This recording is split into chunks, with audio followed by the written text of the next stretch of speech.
today we are going to be discussing beauty. Now, today is a sermon that is weighed heavily on my shoulders. I know it's weighed heavily on James's shoulders. Why do you think that is? For me, verbalizing what authentic beauty is in a world that's so confused, that's just a big concept. Yes, a difficult concept to be sure. What else? The fact of the matter is that today is the first sermon of the year, and it sets the tone for every sermon following in 2015. Except that today is the first sermon of our 5-year plan. So it sets the tone for every sermon following for the next 5 years. Make sense? So we are going to be studying beauty for the next 5 years. And as we talked about, it's going to be it's going to be a lot of work. You can see it right there. When my endeavors draft futility, God's answer inspires lasting beauty. You're going to remember that over the next 5 years. You're going to learn that over the next 5 years. 5 years should be long enough for you to remember that one sentence. What you need to remember this year, though, is that when and my stands for what? James, that doesn't... Wisdom and maturity. Wisdom and maturity. That's all you need to remember. Wisdom and maturity and beauty.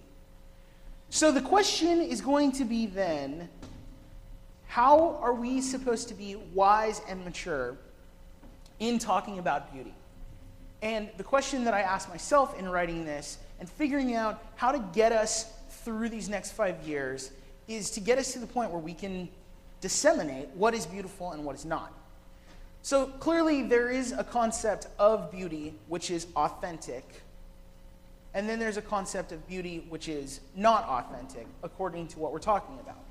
And we want to be able to tell the difference between the two. But in order to do that, we have to make distinctions, right?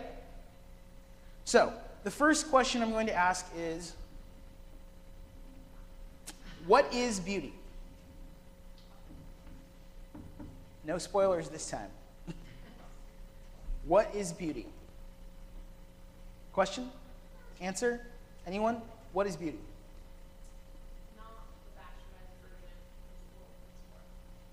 of the Okay. Safe answer. Safe answer. Okay, well, I will tell you that biblically speaking, beauty is a recognition of God's ability to create. Now, probably not what you thought. Where does creation come into the concept of beauty? How does a recognition of God's ability to create come into the concept of beauty?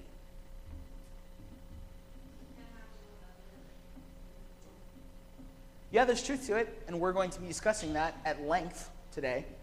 But let me give you the opposite of that.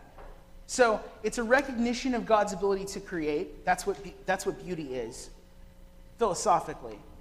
What it is not is a recognition of man's ability to restructure. So we're not talking about man's ability to do himself up. We're talking about God's ability to create. What is the difference between the two?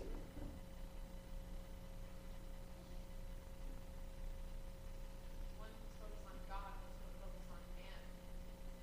Okay. That's true. Yes, that is a major distinction. So here's the question. Can man actually create?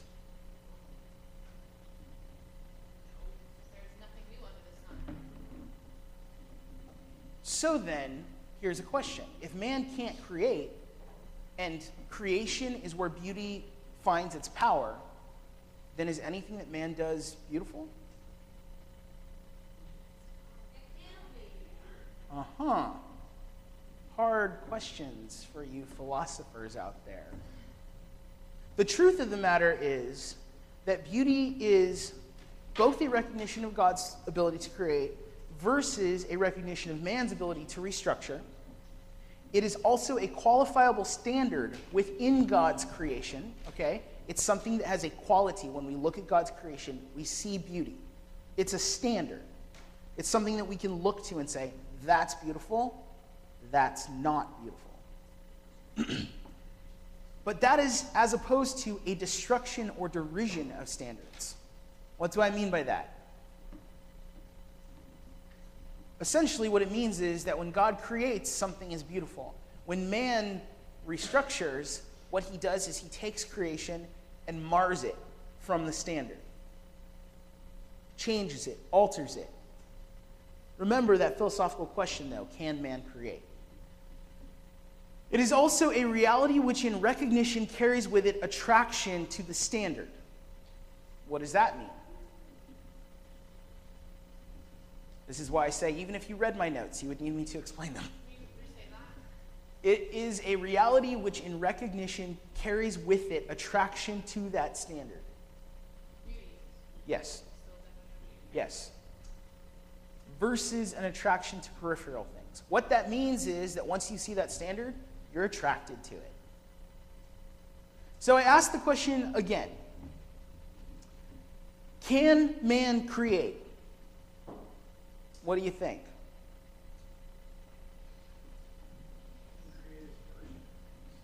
He can create his version, okay? With God's assistance, good answer. Okay, we know that God is a God who creates, right? Scripture says it multiple times, over and over. The creator God is how we refer to him, right? But God does something different than man. It's called creatio ex nihilo. What it means is creation ex nihilo. It means creating from nothing. Does man create? I would submit to you that man, in fact, does create. But man does not create from nothing. And that is the distinction between man and God. When you have a child and they're making something out of Legos, do they actually make it? Exactly. Did they not create something? They did create something. They just didn't create it out of nothing. Does that make sense? So man does create. Man creates from matter. He creates from substance. Creatio ex substantia. So man needs base materials to create. And what is man's base material? God's creation. Okay. So philosophical thinking caps on. Things that we create which resemble the base material are the basis for how we see things as being beautiful. Things that we create which resemble the base material are seen as innately beautiful. What do you think about that statement? Yeah, like I think of art and like Picasso, like he like takes it really far away and not freaks me out, you know, but if it's closer, like a portrait. Depends on what you understand about Picasso and specifically analytical cubism. But does everybody understand the premise that I just threw out there philosophically? When we are looking at creation ex nihilo, we think of it as beautiful. That is the standard of beauty for humankind. Think about it across the board. Things that we cannot create that are pre-human's ability to create or even pre-humanity are considered beautiful. What are some examples of that? All of it, right? That's how we think of beauty. When we see that, we see beauty. That's the standard for beauty according to Scripture. Why is that? Because they are seen as beyond mankind. Therefore, they're unattainable. They're perfect because man has an inability to create them. So man, we can't do that. Things we can explain but cannot create are seen as beautiful. Things that we can explain but can create from matter become dull or mundane. So, they may be beautiful for a time, but they lose their standard. They lose picture of that standard over time. Unless what? Unless it reminds us of creation ex nihilo. So for instance, I paint a picture of a sunset. What does that picture do? It becomes a portal for me to see the beauty of something that wasn't created by me. That makes sense? I know this is really heady and really philosophical here. Stay with me. Ask questions if you don't get it. So therefore, the standard for beauty is the ideal of something which is naturally occurring without man's ability to create it. This is called ideal beauty. Plato, for instance. Actually, let me see here. Not Play-Doh, which I think could apply. Plato. Let me pull up the playlist I have here.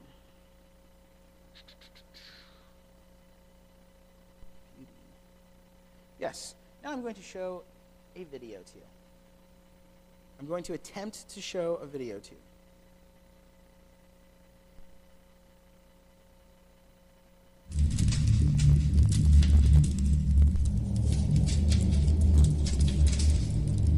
Yeah, it does. It wants me to disconnect from the... Imagine prisoners that have spent their entire lives chained deep inside a cave. They have been chained so that they cannot see behind themselves. And they are forced to stare in... Oh, sorry. Does anybody know what this is? Oh, no, I know Hamlet. Uh-oh, hold on. And what he... Hold on. Now we're really working on the technology here.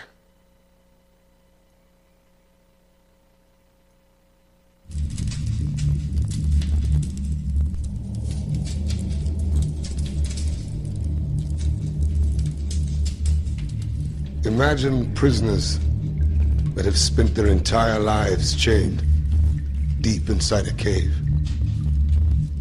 They have been chained so that they cannot see behind themselves. And they are forced to stare endlessly at the cave wall in front of them. Behind them, a fire is burning. And between the prisoners and the fire is a raised walkway. Now imagine that each day, a menagerie of objects crosses the walkway. Animals, and people carrying their wares to market.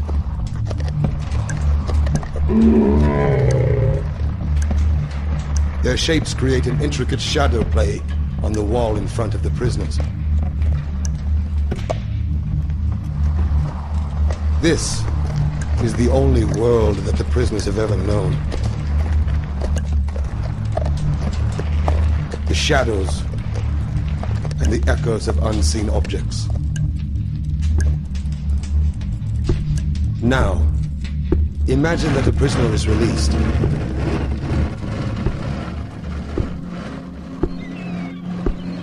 After some time adjusting to the blinding light, the freed prisoner will begin to experience the world outside of the cave for the very first time. And it is like nothing he could have ever imagined.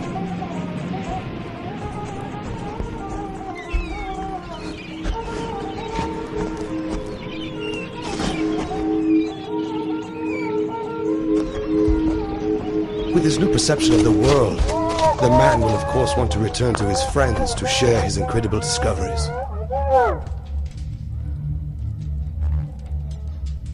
But the prisoners cannot recognize their old friend. He appears as all things do. His voice is a distorted echo, and his body is a grotesque shadow. They cannot understand his fantastic stories of the world outside of the cave.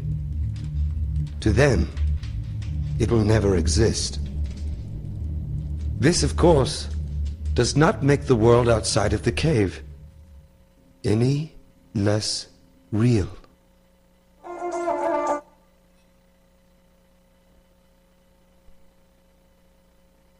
That was really creepily done. Does anybody know what that is? Very, very, very, very old philosophy called the Allegory of the Cave by Plato. not Play-Doh, Plato. Plato discusses the allegory of the cave, discussing the differences between shadow and form and what is real versus what is not real. And he presents something called the ideal, or the good. The long and short of it, to just break it down for you, what was real? Was it the shadows that were real, or was it the form that was casting the shadow? But what was it that the people could see while they were in the cave? So that was what was real to them, right? And that was the only thing that they knew. But the real thing that exists, the ideal or the good, was actually not what was right in front of them.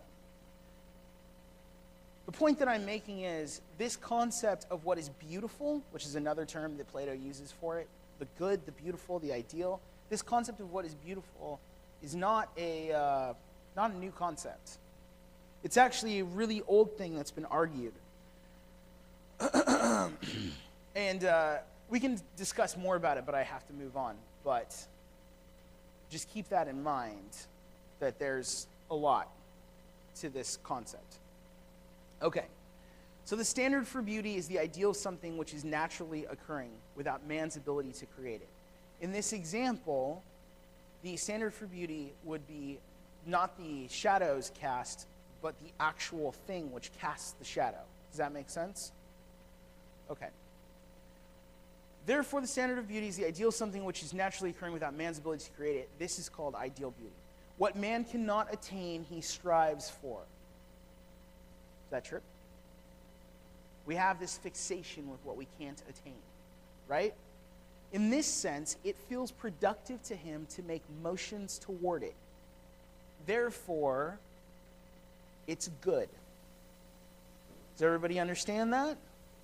Not that it in itself is good. Not that beauty in itself is good, but because we have a fixation with things that we can't attain, it becomes good for us. Beauty becomes associated with good, even though it itself is not good.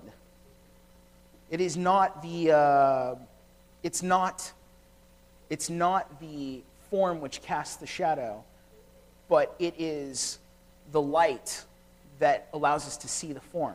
Therefore, because we can see the shadow through the light being cast by the form, we think that the light is good as well.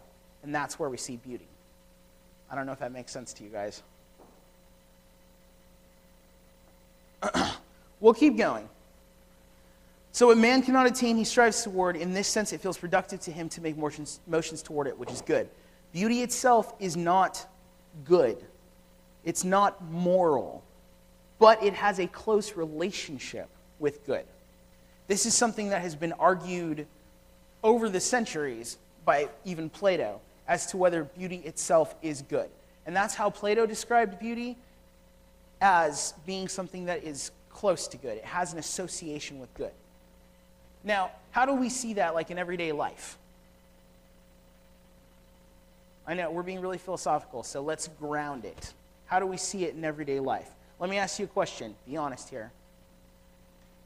If there's two people standing back here, right there, and one is hideously ugly and one is super fine, who are you going to be more likely to approach?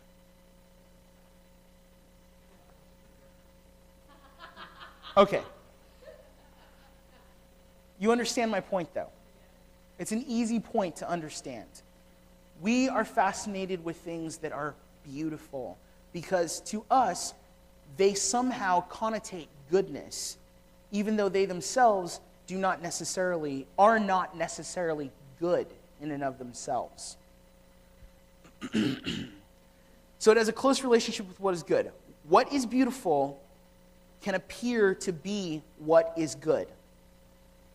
Now, listen to this statement and digest it. What is good is always beautiful in its own right, but what is beautiful is not always good. Yeah, everyone got that? So what is good is always beautiful in its own right, but what is beautiful is not always good. So, in framing beautiful things with good things, we then connect beauty and goodness to each other. This type of beauty then is not only physical, but it translates over to pretty much everything. So how does it play itself out in the different things? What are some things you can think of that it plays itself out in?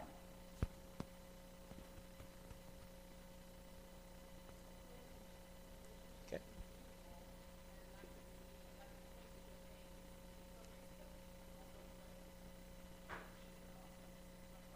So what we're looking at is the concept that there is a standard for beauty which attracts us to creation ex nihilo.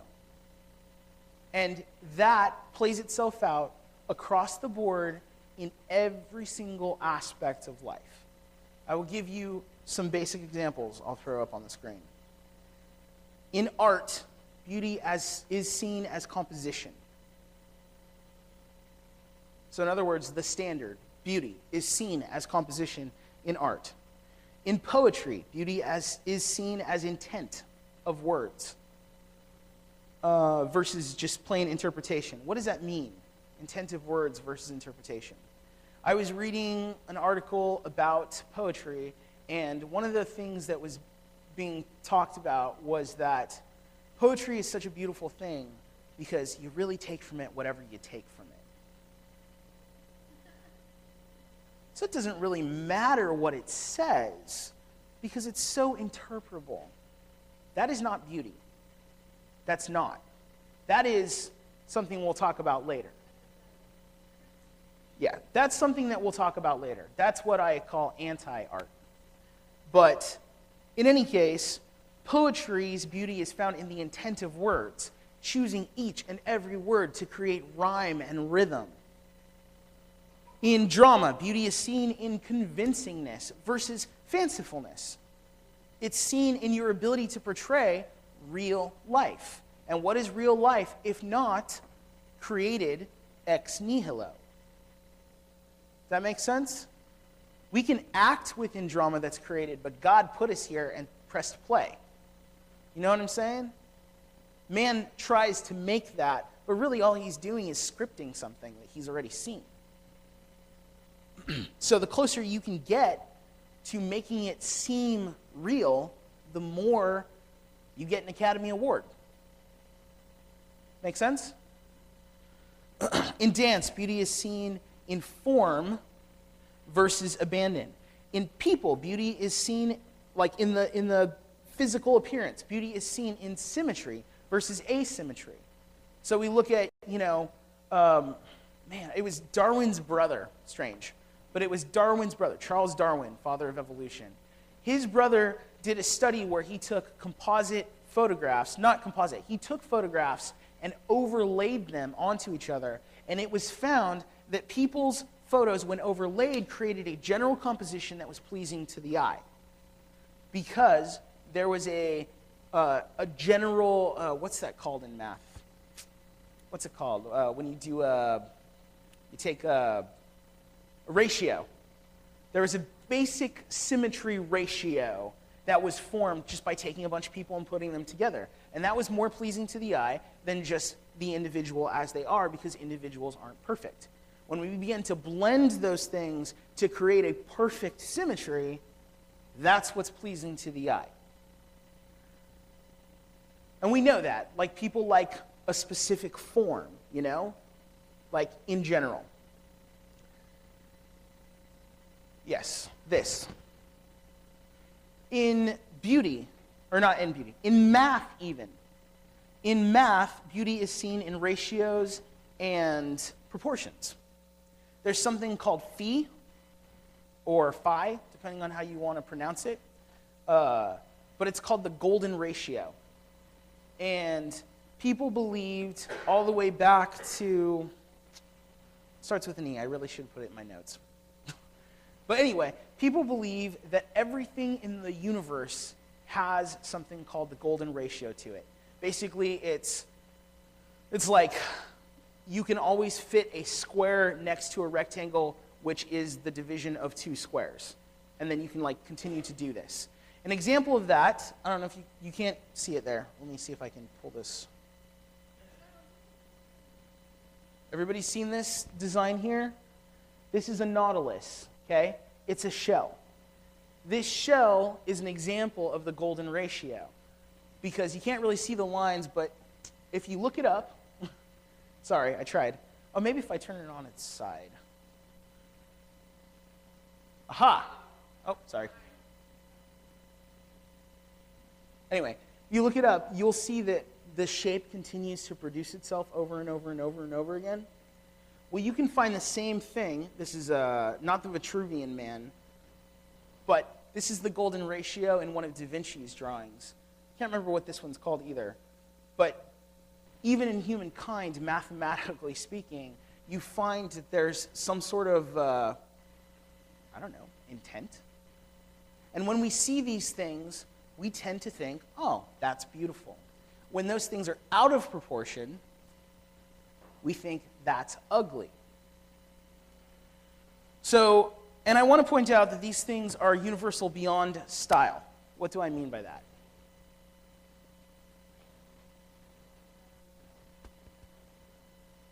Yeah, I mean, a person might add something to it where they sort of dress that concept, but even that will show these little aspects.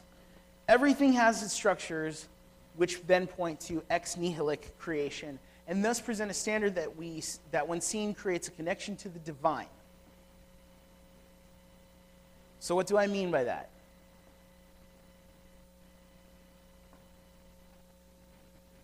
Sorry? Oh, yeah. Everything has its structures which point to an ex nihilic creation and thus present a standard that when seen creates a connection to the divine. Pretty much. Not that it only points to God, but that it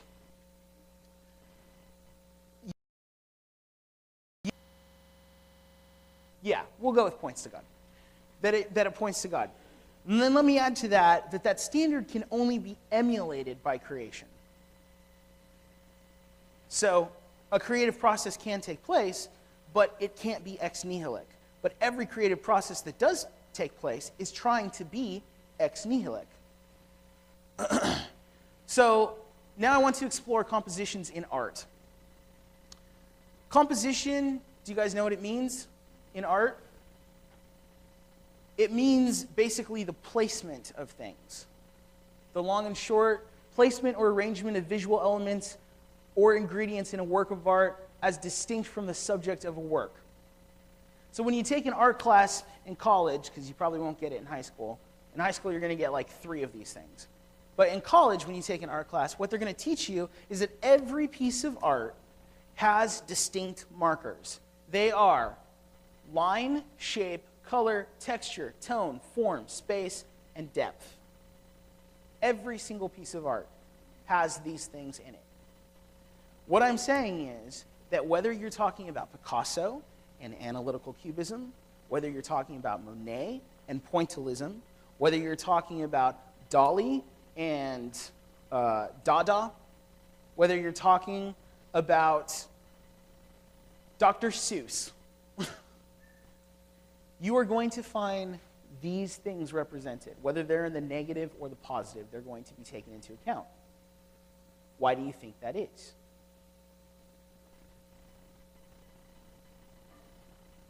It's a standard that we can't help. It is the rules of the sandbox with which God created us in. So the presence of these things can be found in pretty much every composition. When I say pretty much, I mean 100%.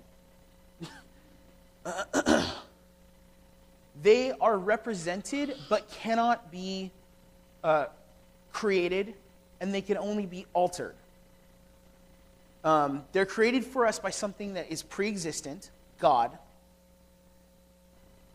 and they are a means by which to understand our environment. Does everybody get that concept? When we translate these things out of our perception into art, they lose the gravity which the artist felt when translating, because an artist can only emulate things, he cannot create them. What do I mean by that?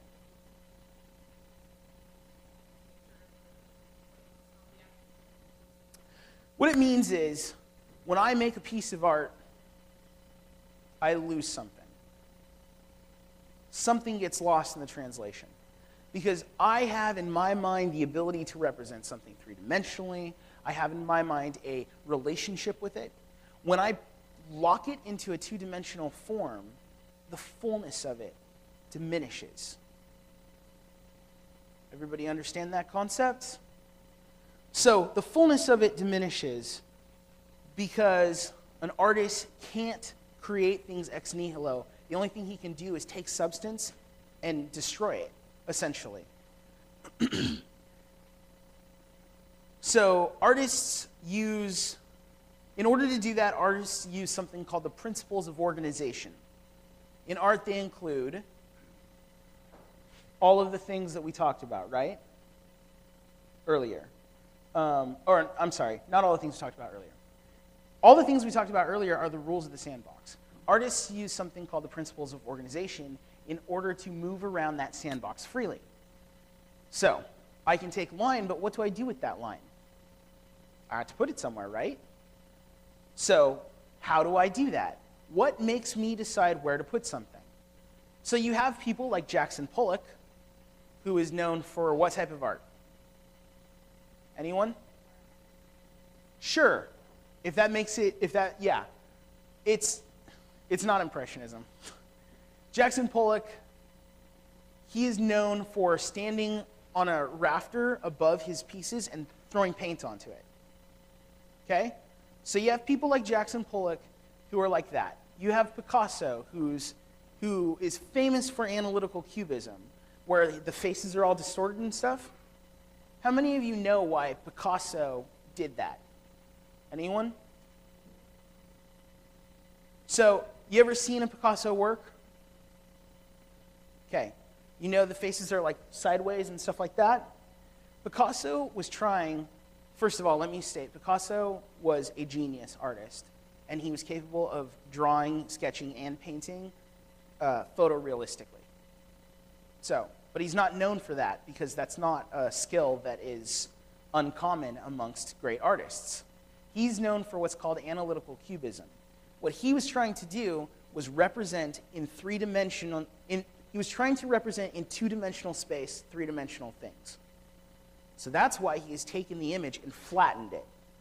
That's why he's taken, the nose and pushed it sideways, even though the two eyes are up here, and then he moves the nose to the side, and the mouth is all like crooked, and the hands are all crooked, and it looks like it's flattened, because Picasso is trying to represent what is in his mind in two dimensions.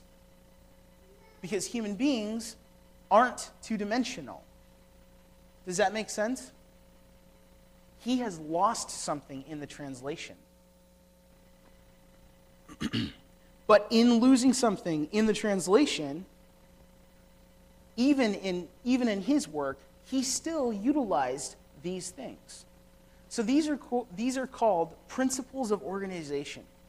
In art, they are things like shape and proportion and positioning and field of view or cropping, path of direction, negative space, color, geometry, like for example the ratio, that I talked about earlier. Did you know that the human body is roughly 6 of its own heads tall?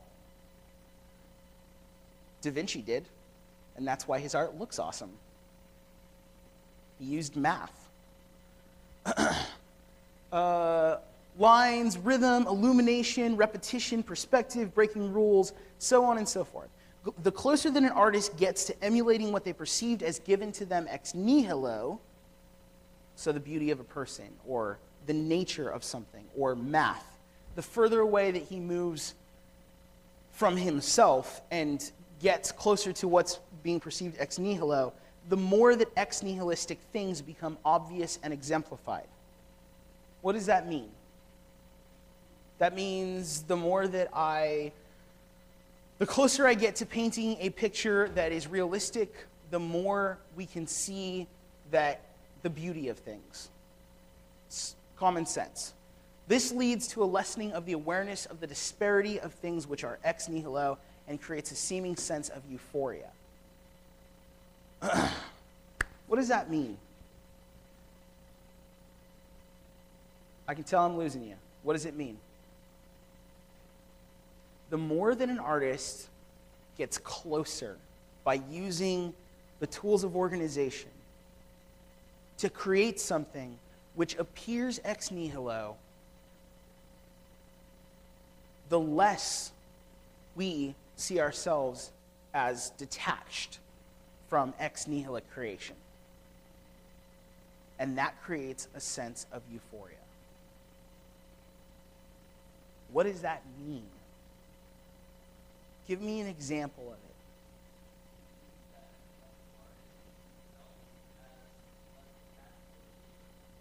Either.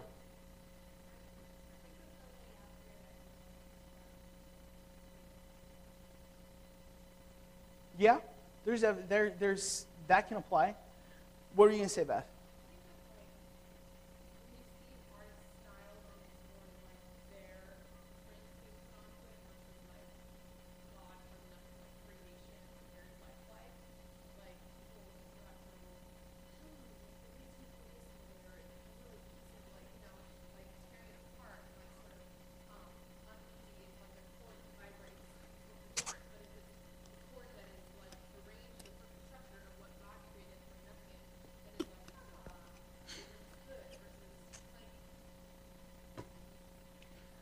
Yeah, let's take it out of the realm of art. That seems very foreign to you guys. What, John?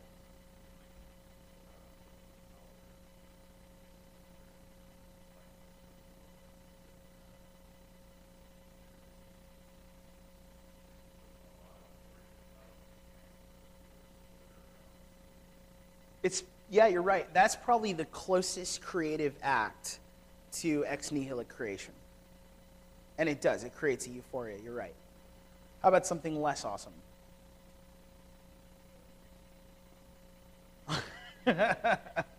Sure, there's a sense of euphoria. I'm thinking something that's more creative, though. Let's think music. Music is a narrative for our generation. More and more so, it's on demand. Sophia thinks that she can make Alexa play any song that she wants. You ever seen a concert where people start freaking out because the right song is played and there's a sense of euphoria? What do you think's going on? Philosophically, what's going on is that they are witnessing something that appears to be ex nihilic. And because of that, it's beautiful. And it lessens the disparity between them and God, and all of a sudden, they're involved in the creative process. And they're clapping, and they're singing, and they're jumping up and down with the artist, and together, they create this sense of Zen. That's what we're talking about. That through creation, not creation ex nihilo, but creation with substance, it is possible to bridge, not jump, but bridge the gap between God and man. And so when somebody writes that piece that just moves you, that poem that just moves you, that dialogue in that show that just moves you, that piece of art where you just stand there, that's what we're talking about. There's this sense of euphoria that is created.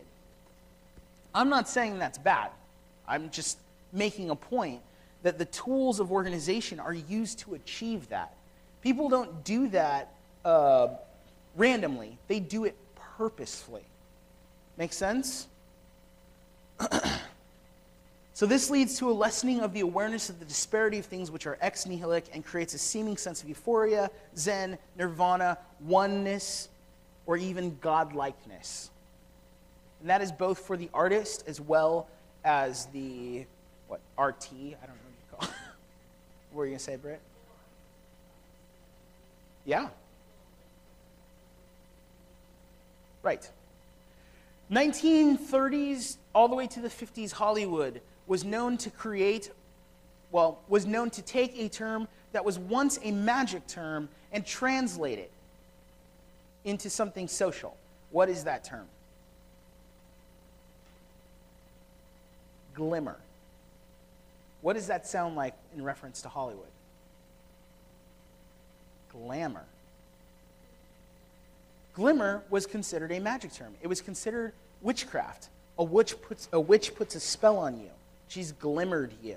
Okay? 1930s Hollywood, all the way up to the 1950s, created glamour. What they did was they used the right techniques.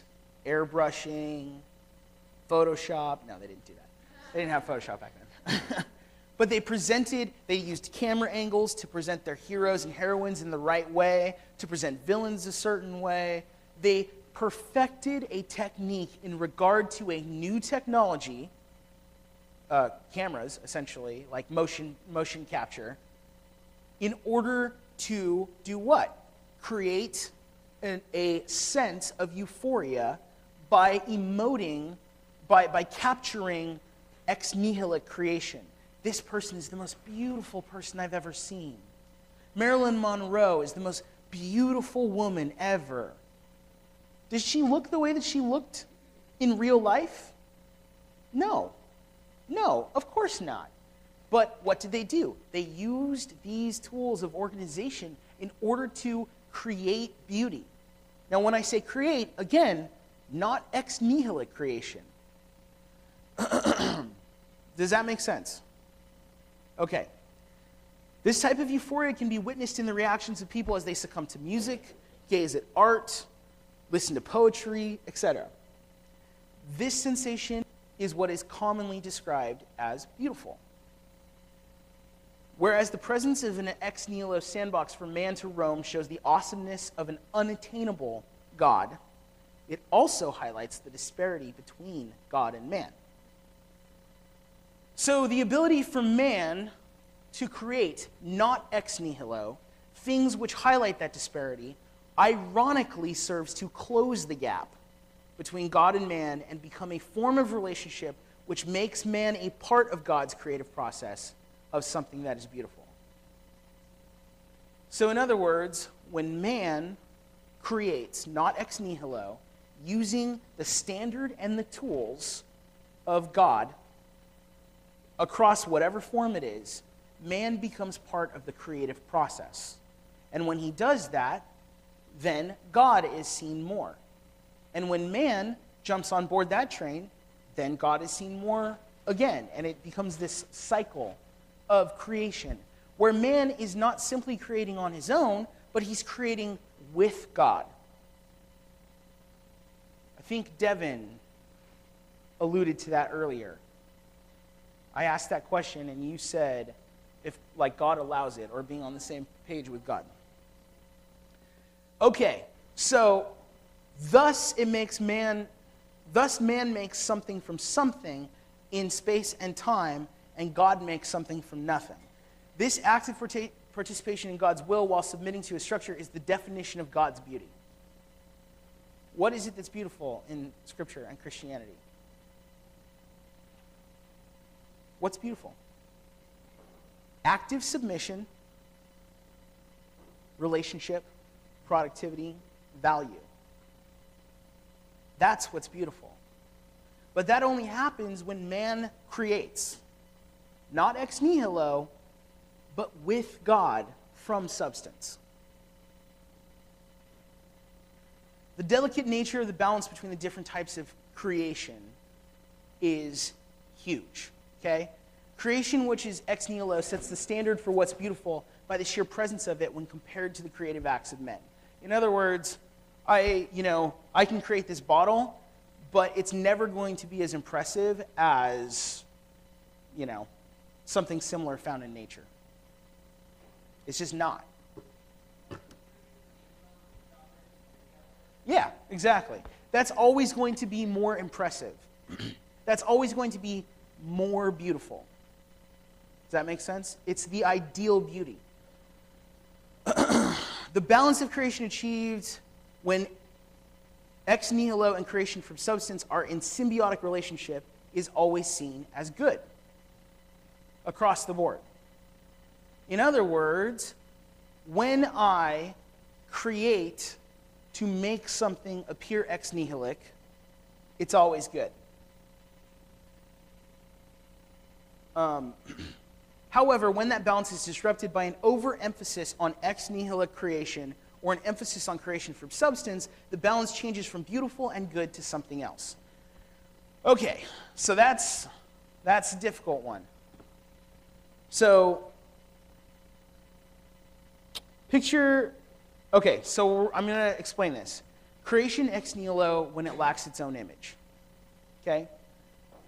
Picture that the most beautiful woman, picture the most beautiful woman you can think of. Everyone got her in your mind? Okay? Imagine that then she is completely unattainable. She is completely alone in her beauty. You can't see her because of the sheer brilliance of her. Okay? Like if you looked at her, your eyes would burn because she's so amazing. Imagine that she refused to do anything for anyone,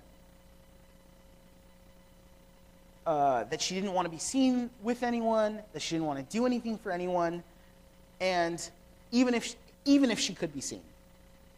And imagine that she refused to get with anyone, that she refused to bear even children. Okay, so I started off the equation by asking you to picture the most beautiful woman you've ever seen. Now, at the end of my example, is she still beautiful? Why?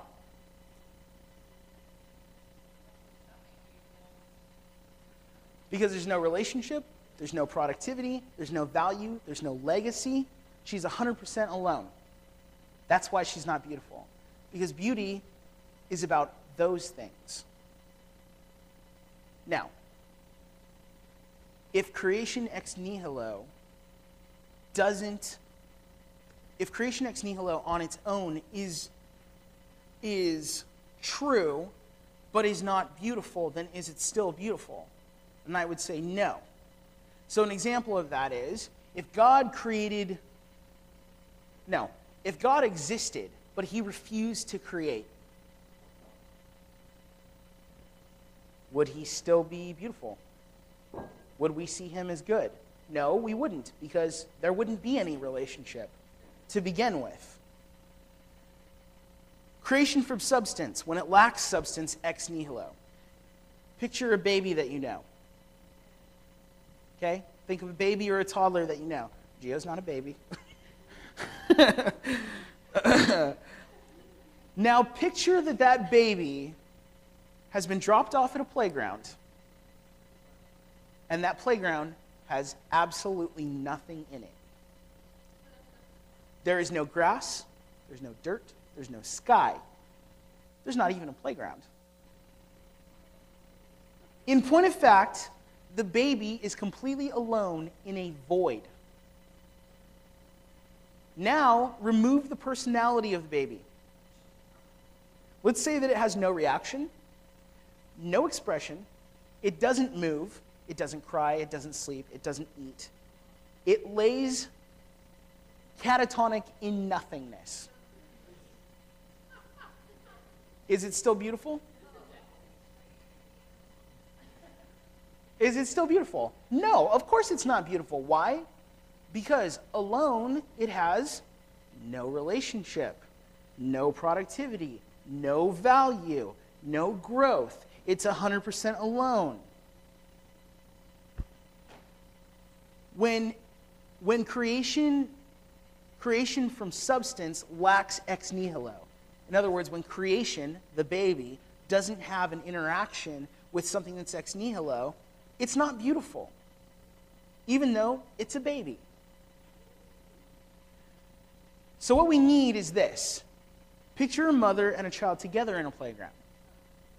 The child builds a poor representation in the playground. The child then builds a poor representation of the house that the mother and child live in. You know, it plays with the blocks that are there or whatever, you know.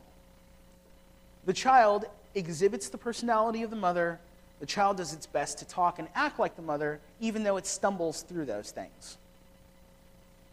Is it beautiful? Even though the child's not perfect in its expression, even though the child isn't really creating anything, even though the child's representation of what the mother brought to the situation isn't accurate. Is it beautiful? Yes. Because when you put ex nihilo creation with creation from substance, when you have creation from consensus, it creates the standard of beauty. Relationship, productivity, value, growth, never alone. It's storge. It's love. It's beautiful. It's storge. But then you have this. I have termed this emulation ex nihilo. When created as a first premise, when the created as a first premise seeks to create ex nihilo without acknowledging the source material, what happens? I was talking to my cousin, and he was talking about films, and he was saying that he sees himself as a film buff, and he really likes Christopher Nolan films. And he really just loves Christopher Nolan. So I ask him, and he's like asking me, like, what film should I watch? So I say, well, have you watched Alfred Hitchcock? He's like, who's Alfred Hitchcock? And so I say to him, well, what have you watched? And he says, well, truthfully, I don't really believe in film before the 80s.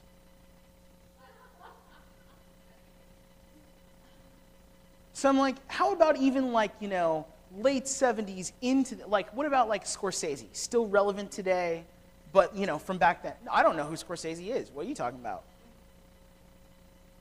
So I said to him, you know that Christopher Nolan knows who these people are, right? And I'm like, and you're a poser. That is what we call emulation ex nihilo. What it means is that I think that I can make something from nothing, even though I can't make something from nothing.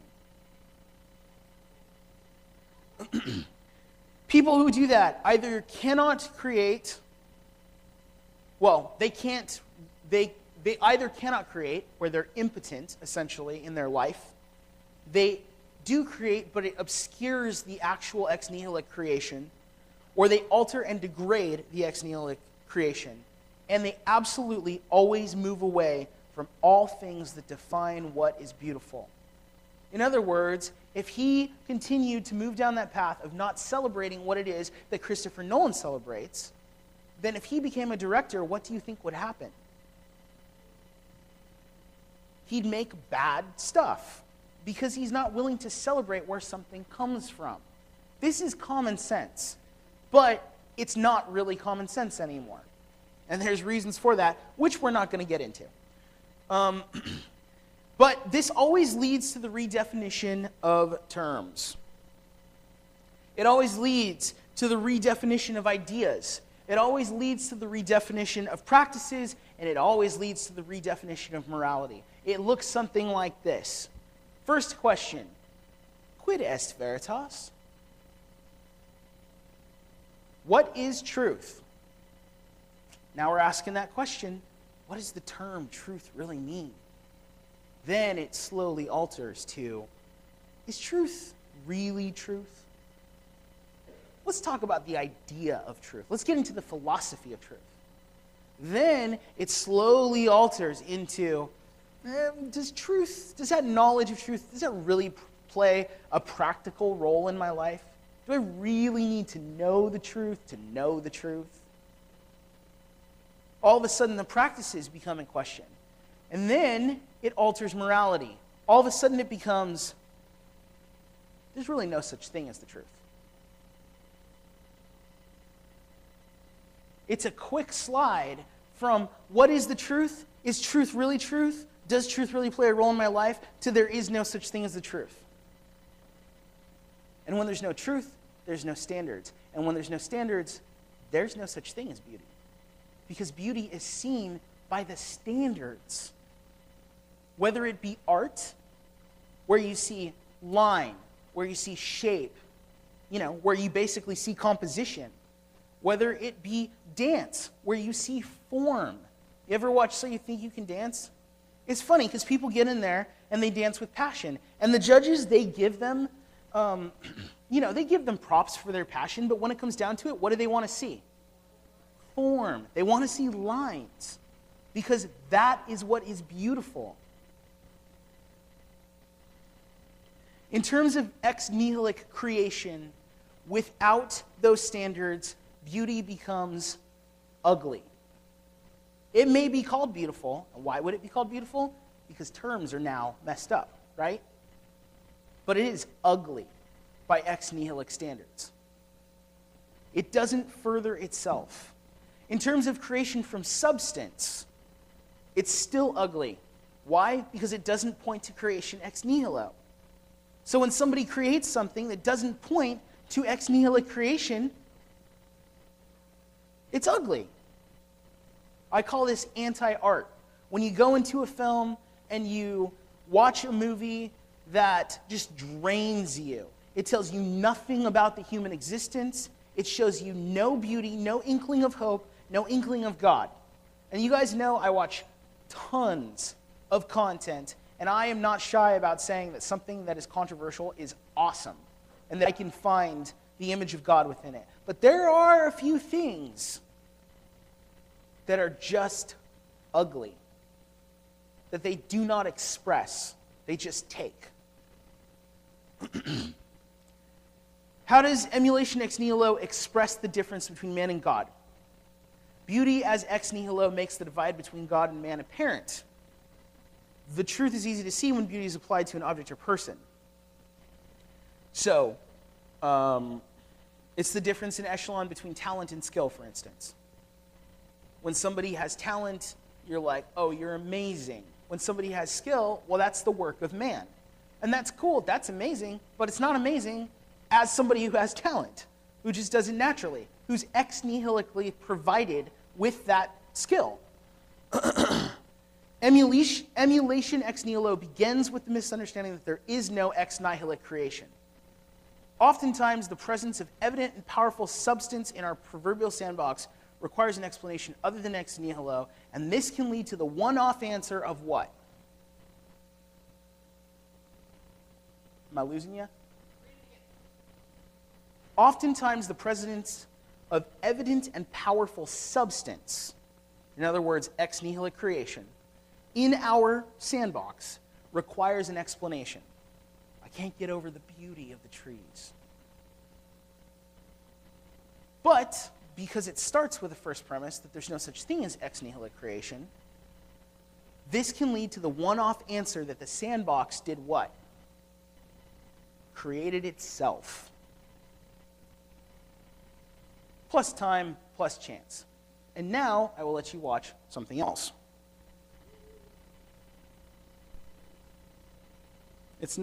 It's creepy, but it's not that.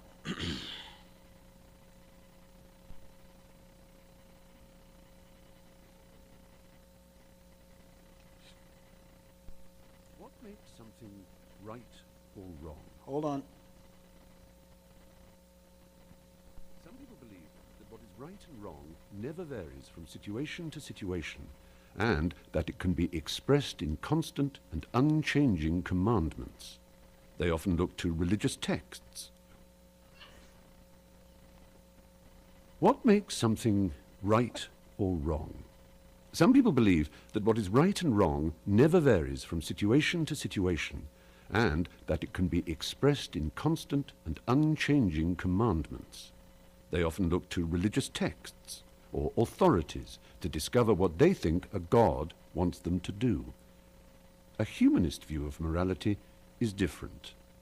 Humanists do not look to any God for rules, Just listen. but think carefully for themselves about what might be the best way to live. This approach means we have always to be empathetic and think about the effects of our choices on the happiness or suffering of the people, or sometimes other animals, concerned. We have to respect the rights and wishes of those involved, trying to find the kindest course of action or the option that will do the least harm.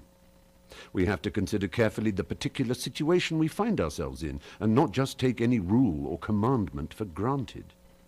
We have to weigh up the evidence we have available to us about what the probable consequences of our actions will be. This way of thinking about what we should do is explicitly based on reason, experience, and empathy, and respect for others, rather than on tradition or deference to authority. It might sound hard, but luckily most of us do it most of the time without really thinking about it. Morality is not something that comes from outside of human beings, gifted to us by an external force like a god. When we look at our closest relatives in the animal world, we see the same basic tendencies we recognize in ourselves: affection, cooperation, all the behavior needed to live in groups and thrive. It is clear that our social instincts form the basis of morality and that they are a natural part of humanity. Of course, that is not the end of the story. The long experience of tens of thousands of years of human beings living in communities has developed and refined our morality, and we are all the lucky inheritors of that hard work. But it does not mean that there are not people who do harm or make bad choices. But ultimately, morality comes from us, not from any god. It is to do with people, with individual goodwill and social responsibility. It is about not being completely selfish, about kindness and consideration towards others. Ideas of freedom, justice, happiness, equality, fairness, and all the other values we may live by are human inventions, and we can be proud of that as we strive to live up to them.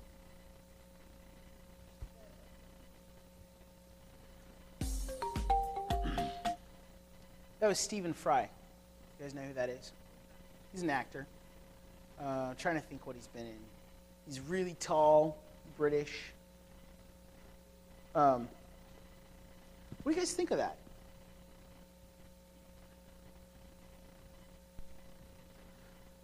What do you think of it in terms of what we're discussing? I am making a point now that what is beautiful is connected to what? Morality. What is beautiful is not just a statement of aesthetics, like you may have thought when you heard we were going to be talking about it for the next 5 years. What is beautiful is connected to morality. Were you listening to what he said? He said very, very pointedly that we don't need the tools that are given to us by someone else or something, because it all comes from within us. I wonder if he's ever lived in communism, or where he was during Hitler's reign in Germany and in, Western Europe.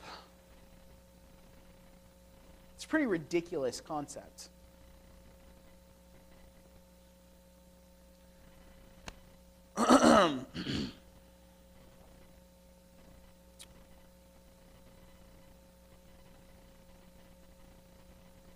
That is emulation ex nihilo. It believes that the box created itself. Why do we need anything? Why do we need police? Why do we need government? Why do we need, even social systems? Why do we need anything? We shouldn't, because, the box takes care of itself. Except that's not true, and it's ridiculous to think so.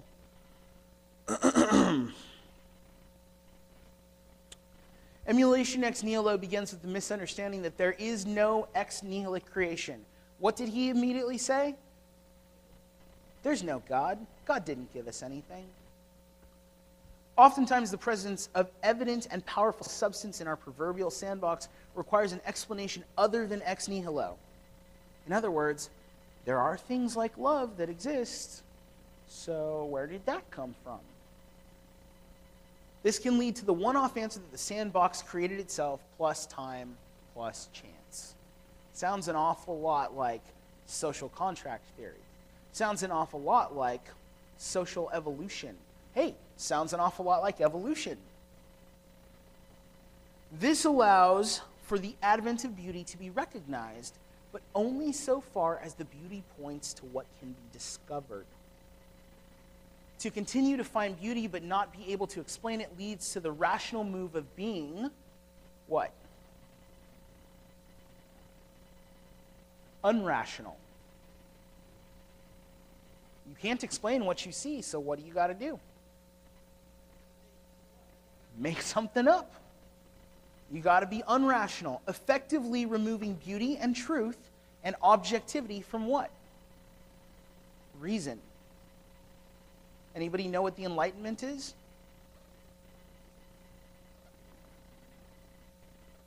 The Enlightenment was an era in philosophical development where science began to trump philosophy or religion. The church, the Roman Catholic Church, had put an emphasis on ex nihilo creation without having a proper emphasis on creation from substance. So because they had done that, and it was all about God, but not about man creating in consensus with God, then when a man came and said something like, you know, I'm pretty sure that the earth isn't the center of the universe. Well, what had to happen? They had to be silenced. Because that angered the system that was present.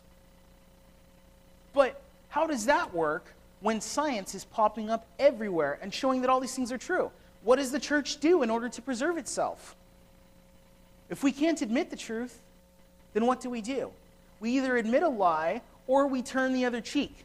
We go into ignorance and indifference mode, right? And we preserve the lie by saying, you know, that's your area. I don't really have anything to do with that. The church speaks to religion and God and things of a higher nature. Science is its own area. Thus the Enlightenment.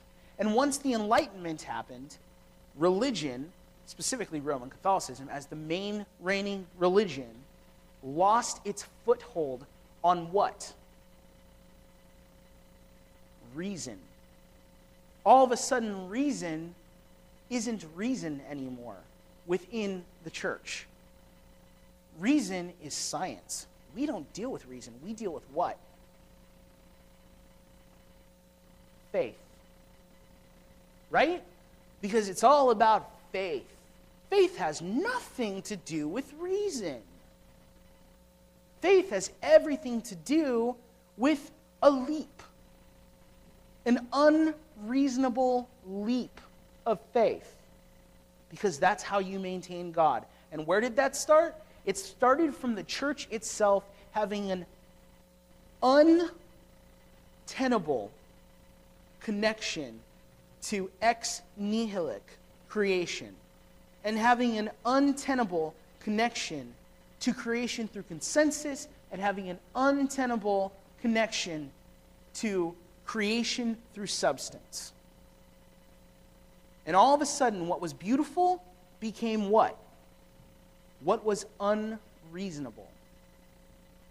And that is why you have the David, for instance, commissioned by the Roman Catholic Church, who is not circumcised. Why? Because he doesn't need to be circumcised. Why does he not need to be circumcised? Because it isn't important that we get the details right. Because the church isn't about reason, it's about faith. And beauty has nothing to do with reason anymore. It has to do with faith. It's all about how you interpret things. What did that lead to? That led to artwork doing the same thing. And that art doing the same thing really influenced the German philosophers, who then turned and influenced the world. And those German philosophers, they created psychology, and that brought Germany into a place of extreme depression. And as we know, once Germany entered into a state of extreme depression, it decided that it needed to have a revolution and get it back. And so what did it do? It started World War I. And when that didn't work, it needed to get it back again. So what did it do? It started World War II. See the point? What was Hitler obsessed with? Anyone know? He was obsessed with art. He was specifically obsessed with beauty. What did he have? He had an unrealistic, untenable connection to ex nihilic beauty. He was looking into the occult like no other. He was trying to make, he was emulation ex nihilo. He was trying to create something that cannot be created. And in doing so, he practically destroyed the world. Is it then so hard with this context to understand that the people that he would pick on were who? The chosen people of God, who have built innately into their system an understanding of working with God, creation through consensus. Do you see all the dots? I know this is long, guys, but I'm setting the tone here for 5 years. The results of emulation ex nihilo within ex nihilo creation. Aesthetics. Aesthetics are how things look. Intentful design becomes unintentful reactive expression.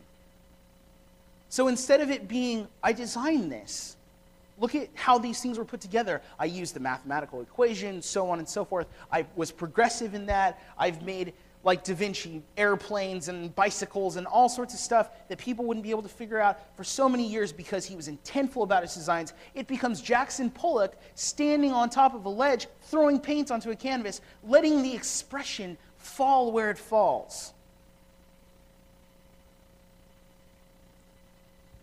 Let the feeling guide you.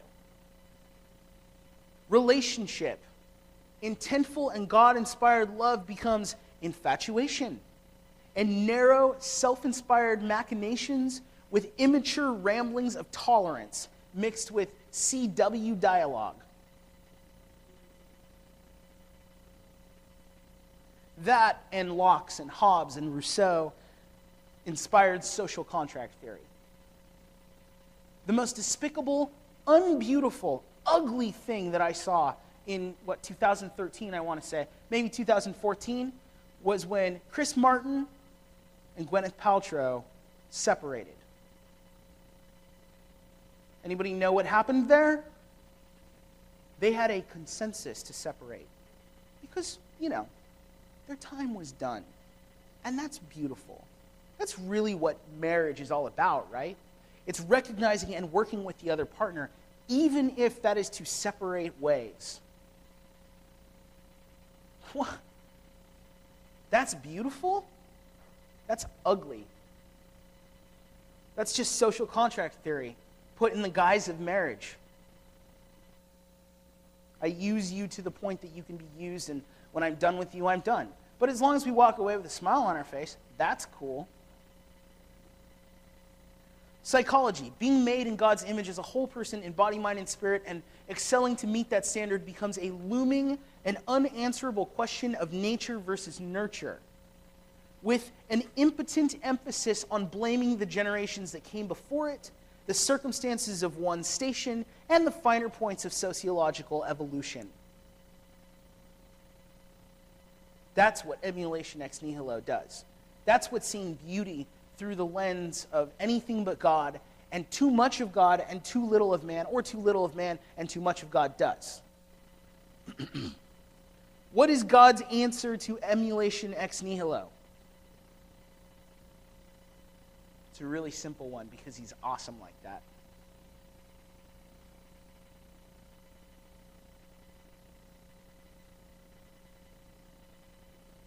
Yeshua, Jesus, the answer to emulation ex nihilo. Inverted apologetics. In his life, in his everything, taking into account where mankind has wronged itself and flipping it so that the understanding, he presents himself as an inverted picture because that's all we can see. The king comes as a slave. the man comes as a baby. The head of an empire comes as the defeated empire. And so on and so forth. It's an inverted apologetic because we don't look at beauty correctly. We bring ourselves to the point of seeing things as beautiful that are not beautiful. Our struggle in this church for the next 5 years is to recognize the difference between emulation ex nihilo, creation ex nihilo, and creation from substance. To create via a consensus with God, creation ex consentio. To familiarize ourselves with ex nihilo creation across all fields. What do I mean by that? To study beauty everywhere. All things. Music, science, art, drama, everything. Relationship. To study what it is that people say is beautiful. To exemplify what is actually beautiful in these fields. And then to use the principles of organization across all fields to exemplify this beauty, understanding their relationship to God's creation and participating in it with Him. To seek a deeper understanding of the elements of beauty as well as the principles of organization to fortify this truth. To hold fast to the ex nihilic nature of this beauty in the face of those who would claim beauty to be emulation ex nihilo. So, I talked about the tools of organization again. To give you an example of how this works. The tools were shape and proportion, positioning, cropping, path, direction, negative space, all that stuff, right? The shape and proportion we always put through the filter of Christ. So what's the shape and proportion of Christ? He was Jewish. He was male. He's from a slave race. He's a baby. The positioning, obviously, he was Jewish again. He's from a slave race. It was during the Roman times. The cropping, real time and real space. He narrowed himself down to Bethlehem, Jerusalem, so on and so forth. The path of direction followed by the viewer's eye when they observe an image. You can see a clear path of sacrifice, of teaching, of suffering. The negative space. You can see the things around him as humanity, the temptation, the disciples even. The list goes on and on and on. You can take and see these things across all fields. So when I look at Jackson Pollock and I look at what he calls art, I need to say, how does Christ fit into that? Because when I look at a piece of art, it should have all those things, right? I should be able to see the story of Christ as told in those things. Now, it may be somewhat obscured, but it should still be there. I should still be able to see God moving and the image of God moving within those things. But as I look at art continuing to develop and it turns into anti-art and I can't see those things because they don't use those tools. They don't use proportion. They don't use line and so on and so forth. They don't use form. I need to call it like it is. I need to call it ugly, not beautiful. And we have a tendency in our generation to look at things and say, that's so beautiful. When we look at men and women swapping the right relationship before God for where their lusts burn, as Romans said, and we call that beautiful, that is an affront to God. It's not beautiful. And we need to learn to understand what that is. I hope you understand through this conversation why it is that God calls it an abomination.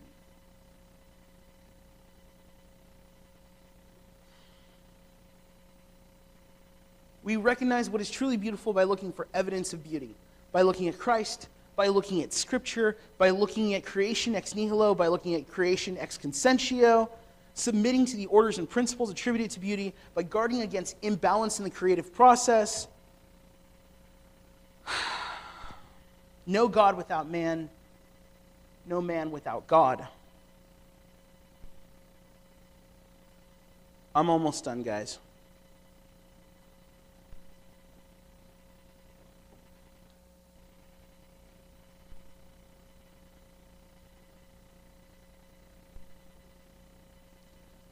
I thought I had my other document open. I don't. Does anybody have any questions so far? There's a lot. I know you're digesting a lot.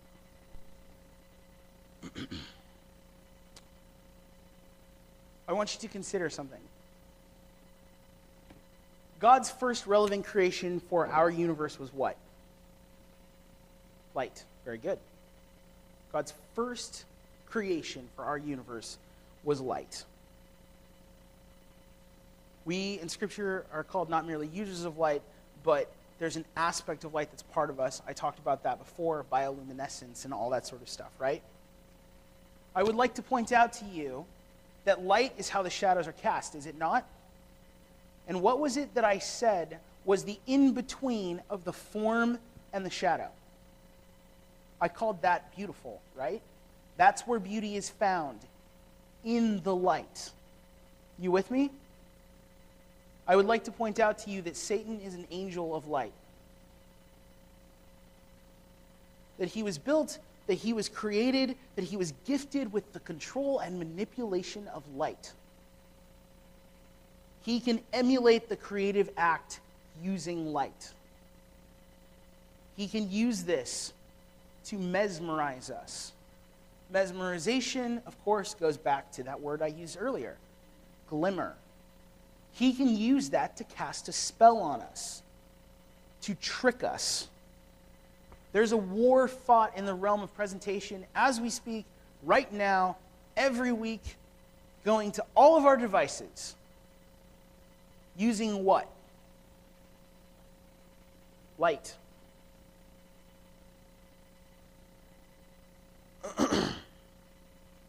Satanic method is the presentation of the previous creation through reducing and redistributing it by the removal of its form and structure in organic space and transmitting this as a new contract of light through various forms of technological advancement.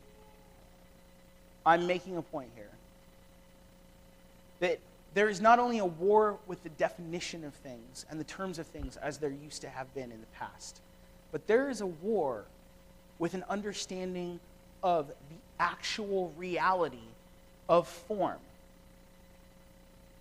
Organic versus synthetic. And this is where beauty also has a part to play. Our understanding of organic versus synthetic. What is beautiful? Genetically modified organisms look beautiful. They're genetically modified specifically to look beautiful, right? To emulate ex nihilo at its peak. To basically emulate what we consider to be pre-fallen fruit, right? But with that said, it's synthetic. It's a trick of the eyes. It's mesmerism because it has nothing to it. When we look at men and the tendency toward pornography, you know that pornography is responsible for the spread of so much technology? What type of technology specifically? Visual. How do we do that? By what can make something look more beautiful. By taking the glamour process and applying it specifically to the sexual act. So what do? We have created systems by which it is constantly knocking at our doors. When we talk about indifference and ignorance, it's the same thing. When we talk about information, we believe in synthetic information in this generation. Meta is what we call it. So we'll take it out of the realm of calling it synthetic and we'll call it meta. It's the same thing. We believe in meta information. It's not real. Just because you've watched a Christopher Nolan movie means that you know what it means to direct. Just because you've IMDb'd that person, just introduced Gio to IMDb. Just because you've IMDb'd that person and read the spoofs and the trivia and the plot, you know that movie? That's how we live in this generation. It's true because Wikipedia says so. Yeah, because Google told me. The godly method is interaction of his organic creation, ex nihilo. with the agents of light, as well as the hierarchy of light as it pertains to creation, to work together at a frequency which radiates with the ex-nihilic presentation of light, blah, blah, blah. I was going to do an exercise with you guys, but it's too much. They say that beauty is in the eye of the beholder. That's what they say. Beauty is in the eye of the beholder. I would challenge your perception of who that beholder is, though. Because it's not man, it's God. Beauty is in the eye of God. He created us as a piece of art. He created us as artwork for his pleasure. So we need to look at what is beautiful in the eye of God, not in the eye of us. Okay, one last video, very short.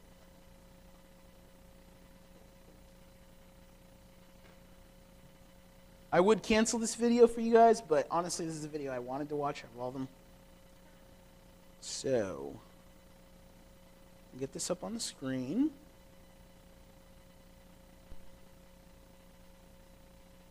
My precursor to this video is be wary.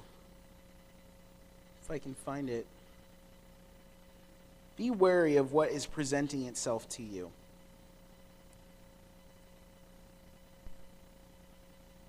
There we go. Sanctuary 1.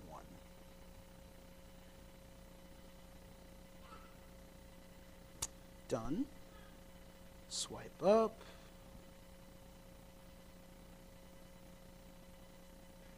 Oh, no, I know Hamlet.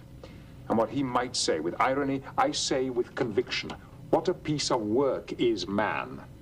How noble in reason, how infinite in faculty, in form, in moving, how express and admirable, in action, how like an angel, in apprehension, how like a god. Surely you don't see your species like that, do you? I see us one day becoming that, Q.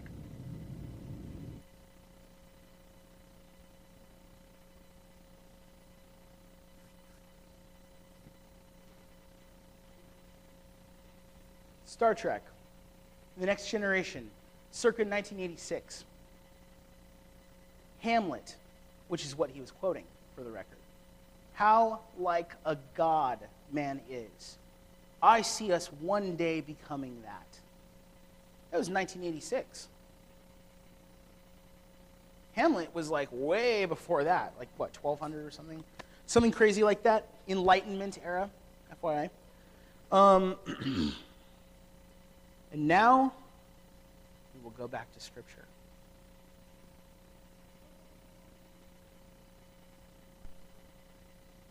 Psalms chapter 8. O Lord, our Lord, your majestic name fills the earth. Your glory is higher than the heavens. You have taught children and infants to tell of your strength, silencing your enemies and all who oppose you. When I look at the night sky and see the work of your fingers, the moon and the stars you set in place, what are mere mortals that you should think of them?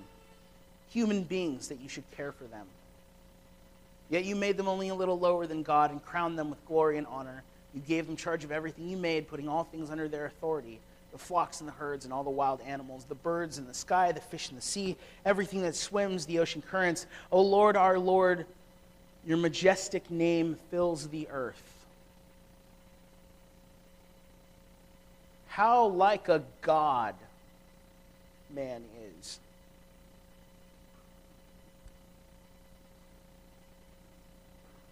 What is man? What is man that you are mindful of us, God? See the difference in the concept of beauty? That's the difference. I would like you to, in the next 5 years, in the next 1 year, in the next week, I would like you to pay attention to where the differences lie. I would like you to pay attention to how it is that you are perceiving beauty and what it is that these inputs into your life are saying is beautiful. Because, like I said, taking a small kernel of secular humanism and replacing beauty started World War II. Imagine how things can be now with the way that communication is. Imagine the direction that everything is going, moving away from organic to synthetic, moving away from true to meta. This is a war, people, that we are fighting for the very nature of our souls.